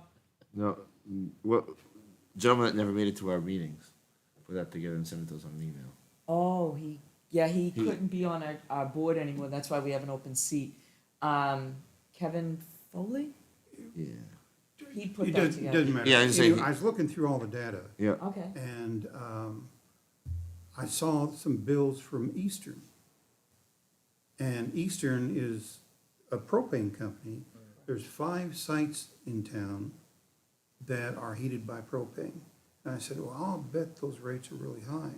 So what I did, and somebody needs to double check my conversion figures because you can make mistakes in there very easily, but I printed out the chart, brought 10 copies and left them at home, so. Well, next time. The bottom line is propane, I converted everything, all heating sources, natural gas, even electric heat pump, and propane, and convert them all to dollars per million BTU heating value. Okay. And come to find out, propane, wow, it's really high. And I talked to a company about 2 weeks ago that I'm going to sit down with Mike Malaguti, the town manager, and Justin, the financial. There's a program that's out there that the town. So we looked over just one of the fire stations' propane bills, and they were paying like $2.90 all last year. If they had gone through this group, it would have been, I think it was $180. I noticed, And I thought that, you know, even that little bit of a savings, if we look at everything, could be good, so. yeah, I noticed that they are on a lot higher contract, and that's Yeah. just, it's a separate contract. And there's another state buying oil group that I've been talking to, so I'm gonna sit down, gather all this information and kind of be the liaison and then let them take it. Well, that's a nice little project right there, is to see, like what was already suggested in here, are those propane systems near end of life? Because that's a good time to really get. That's Alan and Dave's homework. Yeah. Even though Dave's not here today, we're gonna send, Ron's gonna send Dave's homework home to him to do. So that we can get that done. Alan, let me ask you one question. Dave mentioned that they're looking at getting some monitoring systems in through all the buildings, at least for the very basic of getting a temperature, low temperature alarm. So they really don't have a master control system here. Now, you said you do, Yes, we use Siemens. pardon? Siemens. So it is Siemens? It is. Okay. We're very much integrated. That's one of the reasons, like, you'll see at a lot of our school board presentations, like when we were trying to do the LED lighting project and beyond that. It was through Siemens because we already have most of our controls. If we were to start with another company, we gotta go through, we gotta take everything out that's been put in for the last know, like 10 I plus know. years, wipe that out. So, yeah, we've been using Siemens and it's actually, I mean, like I said, we've saved, and I'm not going off the numbers that I know, this is what I got from when I first got here from Mr. Zappler and Bob Lees, that over 10 years, literally with those programs and with them going through the buildings on the weekends, double checking all this stuff, $8 million in 10 years is a pretty good amount of savings. Yeah, you bet. That's incredible. The only thing is when you're updating your control systems. Yeah. A lot of times, I'm an electrical engineer, but not a mechanical. A lot of times, the energy-saving techniques they use can't be retrofitted into your old legacy systems. Correct. So you're pretty much doing that when you are, Upgrading. yeah. Yeah, like changing for them. instance, we're gonna do some upgrades this year at Matthew Thornton, but we're also doing upgrades within the HVAC unit itself because the original unit doesn't provide for that. Most of the original HVAC units that we have in the district, even the classroom units, you can't do much with them. You can't control outside air. You can't do you don't have humidity sensors or barometric sensors for Right. that matter. So when we get across a unit that's literally falling apart, that they've kept going for the last 20 plus years, we swap it out like we did with the high school AC last year. That's a brand new unit. That comes with all the sensors. That comes with all the barometric information we need. It comes with all the ability to, regulate your outside air dampener and your coils and all that. A lot of our older equipment, we can't do anything with. So we're not, school district wide, not everything's done. Right. We're doing bits and pieces where we can and when we replace something. I'd love to talk shop with you sometime outside of these meetings. I would think windows are now gonna be a huge issue. They are. I mean, I've noticed condensation in between panes in these windows. Sure. I think that's all gonna come into play very soon. And if you look at our facilities master plan, you'll see that the one that Triton and these groups are putting together, a lot of our stuff is the outside envelope that is deteriorated and is worn. It is not as efficient as it could be. So that's why we started to look at renovations and upgrading the schools, because just changing out windows doesn't change your R value in your wall or your ceiling or your roof or wherever. So it has to be done as a whole in order to make it really worthwhile. Right, but I mean, if you're looking at windows and we're looking at windows, Right. wouldn't it be smart to look at them Absolutely. together Yeah. with a bigger buying budget? Right, I think that, that's something that I'm hoping that we can, Right. that we can do. yeah, big time. It'll be nice if we can coordinate the school with the town and get it on a ballot together. So it's not like looking like it's just one and not the other entity we're working on. Maybe we might be able to get more votes and get it passed, maybe. Yeah, It's I think, hard. that This is gonna be a tough. I time, don't know too. the legalities of that, Yeah. happening. Right. Yeah. I really don't, I know. No, but if it worked out where we had something on the warrant and you guys had something on the warrant, even if it wasn't, quote, combined, visually looking at it, but it was combined, it might. you mean the actual buying of it? Correct. Not so much the approval, but the No, I mean, we buying. know how to do this because we did it with the lease on the land out here. So we know how to make two separate ballots interdependent by saying one is contingent on this, that, and the other. Yeah. And that's what we did with the lease. Right. Right. So that definitely is something that's out there. And then, like I said, I will encourage you to sit down and have a long talk with Dave and kind of give us a roundup on that. I'm trying to be quick because I know you got company. I'm trying to be good. So we got the data, so that's great. I did want to say for the next couple of meetings, July and August, I'm hoping for them to be very informal and just basically, if y'all can print out or take pictures with your phone or send it to Kirby to print out all the data. And so we can put it all together. We do want to create, Martha came up with this idea, we should have thought of it earlier, but we do want to create a master book of, Or maybe more than a book. well, yeah, a few books on, what we've collected so that we can take that data and kind of streamline it Database. Yeah. and to integrate it so that we can do these presentation to both groups. And I'm hoping to get that done by, if we don't get it for September, I guess we'll shoot for October, but I don't want to go later than October. I don't know, anybody else got a feeling on that? Anybody? Well, I think that these informal groups and getting really down into the data and putting it on spreadsheets that we can all So- kind of use and understand. I think that everybody has to go on through all their emails and put it either on a thumb drive or email it to Kirby. Obviously, we gotta let her know that we'll be sending her this stuff and just asking her to kind of print it all out. And we can pick it up and go from there. In terms of timeline, I don't know if it may be too late, but the CIP committee, they Just, operate in kind of August, September is when they do most of their decision-making. So if we're shooting for October, we may, and I'm not necessarily even implying that there will be a CIP project to come out of our work, but should there be, Yeah, we should be on like the 10-year plan is what you're saying. Yes. yeah. So we should present. I know that they have a meeting coming up soon. We missed one. Yeah, but that was just organizational. Right, so the next one, is there anybody on, I don't wanna be the controller. Who's on Anybody here that CIP? wants to go? It's Are you on Chad. it? No, I'm not on it. No, Chad is for the town. No, it's Joe Green. Joe Green. And I volunteered Chad as the alternate. So Chad is the alternate. And then the school has somebody, is it Amy? No. It might be Bob. Bob, yeah. And so anyway, if we need somebody from our group to contact and get on the agenda and talk about, we don't know yet, but we would like to put the feelers. placeholder, yeah. Yeah, have a placeholder that we're gonna need X amount of funds in maybe 10 years. CIP Okay. is Joe Green, Steve Bro, Jake Butler, Jeff Penta, Bob Slater, and Kevin Gray. Okay. Okay. Does it say when their next meeting is? I'm sorry. That's right. It does not say what the next meeting is. They just had one Monday. Yeah.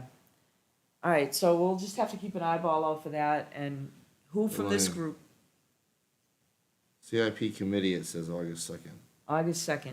Okay, who from this group would like to present to the CIP? Anybody? Don't all rush for it. I You don't mean, have to we're- do it if you don't We're want to. not gonna have anything to present. All we're No. gonna be able to do is say, look, we have a problem here. We're working on something and we're not gonna be able to give you numbers probably in the time frame that you want. You know, how can we work with you and just see what guidance they give us. So who would like to do that? Anybody? Not me. Not you. Martha, do you want to do it? You don't have to. Well, if nobody else is gonna do it. I mean, I'll do it. If I have to do it, I'll do No, it. I would do it rather than have you do it. I would do it. But, It'd be better if put you're it- not doing we'll- it. and Put it just, out to an email. we'll just see, around August 2nd, we Okay. will, I'll you put know, it out. see You know- where we're at that point, too. Yeah, Ron, right. if you can put an email to everyone, just saying, you know, we're looking for a couple of people to show up at the CIP. We'll kind of write down what you have to say and go from there. And it's August 2nd. I'm gonna be in the middle of another large project about that time, so I am reluctant to commit another night, but. Oh, that's fine. I don't expect anybody to do anything. I'll commit to going to August 2nd.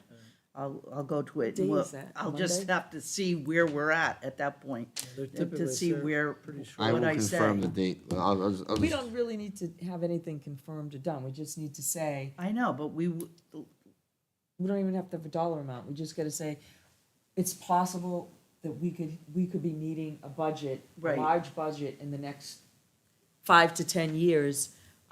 Right. We want you to consider us Sure. to be Yes. on the list, okay, or be aware that we're gonna be on the list of need, and then okay, next year, at the next CIP meeting, next year, Yeah. 2023, yeah, is when you'd be able to go with, these are the dollars. okay. You know, this is Okay. the time frame. Okay, all right, So this is just really trying to make sure that they're aware of us. okay. I'll reach out to Steve to confirm, because he was the chair. I don't know if he still is, but he was. Okay. Anything? Doesn't say who the chair is right now. All right. And Mike, did you have an update on Community Power Coalition? Community Power Coalition. We had it. That's it? All right. Public comment? Anybody? Anything? Get up here and tell us your piece.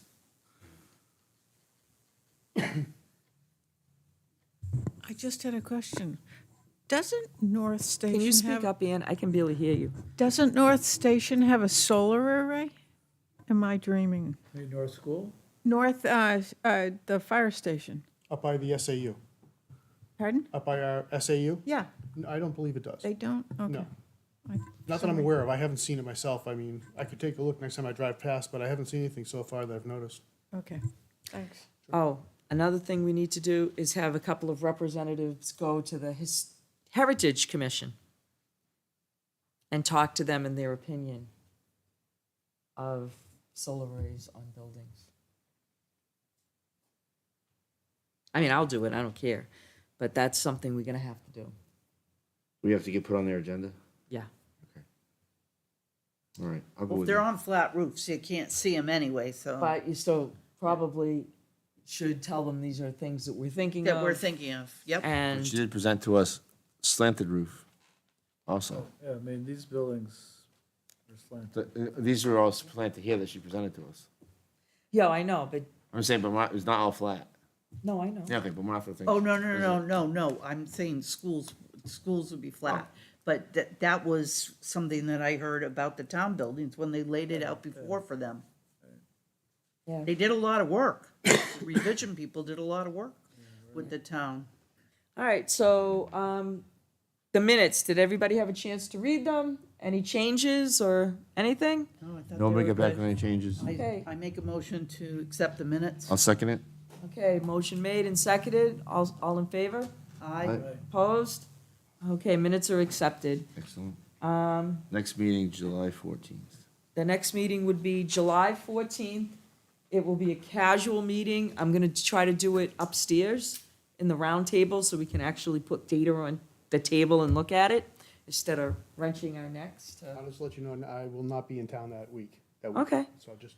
But if you do your homework and you Yeah. have some to pass in, that would be great. You said 14th, is that? Yes, the 14th. I have to Which go room and, upstairs? I like the room you go to. Hey, but it's not recorded. That's okay. Because this is just data. Okay. Are you gonna need more from us than what we gave you? I don't know until I look. Okay, so send me an email if you need something else, and I'll see. Yeah, what I can got do your for you. email now, Okay. which is great. I'm Okay. gonna send an updated, complete list to Ron. Okay. So he kind of does that, and, I'll go through some of these. Oy. That's actually a chopped down version. I can imagine. Wow. Yeah, there's a lot. I mean, we pay a lot of our utilities, we pay a lot, all kinds. There's everything. Yeah, I mean, I think it's kind of good that you guys gave it to us in paper. The town gave us to us all electronically, so now we still have to print it out so that we can put it in that book. Sure. So that's pretty much it, unless anybody's got anything to say, or that I'm forgetting.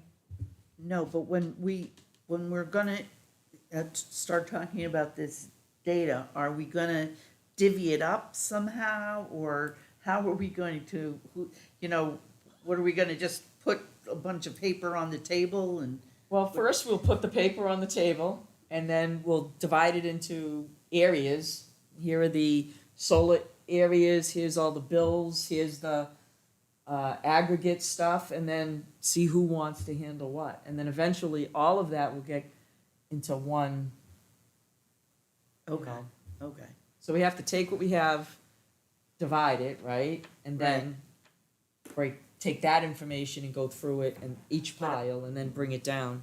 I would think that's the way you do it, unless Mike's smart with this stuff. Well, So one you thing can tell me. that's occurred to me, and I'm really afraid of suggesting this, Well, go But- ahead. is to make a shell of the presentation we're going to give the council that would have blanks in it. So like one slide might be titled, "Where are we now?" And then, 17 facilities, this much electricity, this much propane, this much water. So I'm trying to think, from the town council's point of view, just Yes. give me the big picture, right? Yes.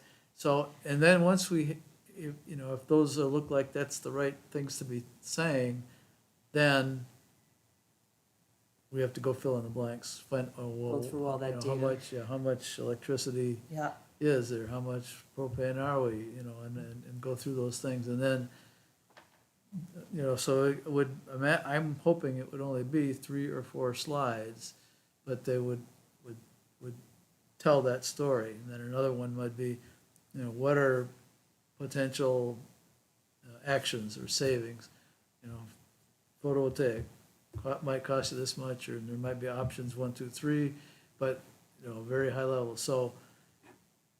So since It you would- it would- understand this, do you want to be out of the data collecting and just kind of focus on that? Because I know you're busy, you said all of August, you got a big, or all of July, you got a big thing coming. Even if you just give us the outline of how to do it. Yeah, I'll, these maybe make up some sample slides for our next meeting that it'll give you a better idea of, what I'm thinking of, and then we can use those to structure our work, and Yes.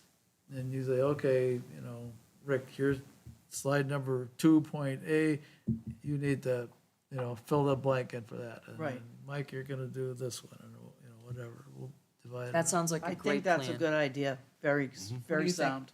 Think it's a I good agree. plan? Good plan. Okay, you think it's a good plan? Yeah. Okay. Because Alan and Dave are gonna be doing most of the work. Just want to confirm a few things before we adjourn. I'm going to reach out to Steve to confirm the meeting. And then Martha, you're going to present at the meeting? On August For the 2nd. CIP. Well, I want to confirm it's August 2nd first. If it's not August 2nd, maybe, Oh, yeah. I'll find out, I want to Yeah. confirm with Steve the exact If date. you find out, and if I'm able to go, like Ann is, Yeah. and make a pitch. Yeah. I will do that. Okay. Heritage Commission meets on the same day as Budget Committee, so I can't go with you. But That's fine, I Do can you s- want to do it, or do you want someone else? I can do it. If somebody wants to come with me, fine. If not, that's fine too. Because we usually are back and forth, either we're in here or they're in there, so it's like, Yeah, no, I can do it. What I'm day pretty is free, it? so I could. Heritage Commission, the next As long as meeting I on the know Heritage when Commission when these are. is June 23rd at 7 PM. And right now it's in this room. June 23rd? June 23rd, Heritage Commission. Which is fine, it gets it right off our plate. Okay. So I guess I gotta contact Kirby, or not Kirby, yeah, no. Who's the head of the Heritage now? I don't even know. You don't have to worry Well, about it. I'll tell you, according to this, it's Christopher, no, Christopher Kenny? Oh, I know Chris Kenny. Okay. Yeah. I'll just contact them and ask to be put on the agenda as public comment. Okay. All right. And then, Mike, you're gonna make an outline and get back to us with the outline, and that way you won't have to be at the July meeting. We'll just review your outline. Is that right? I'm just saying, Well, it's gonna be I say that a, because he's busy, right? So he's. right, so- he's just giving I will us, try to make the July meeting. Okay, all right. he's given us the blueprint, Right. and then we've gotta fill it in. Which is fine. And Ron, you, after you get in touch with Steve, you'll get in touch with Yeah. me? Okay, Yeah, absolutely. I just want to confirm the meeting, okay. because I thought that they met on a Monday. I thought it was Monday at CIP, I thought. CIP does meet on a Monday. Yeah, so August 2nd is not a Monday, so it can't be the right date. Okay. It's not a Monday, so. All right, I will confirm that. And that's it. Okay, so, can I have a motion? I'll make a motion to adjourn. And I'll second it? Okay, we have a motion and a second, all in favor? All right. All right, the meeting is over. Go in peace. Thank you all. Yeah, go in peace.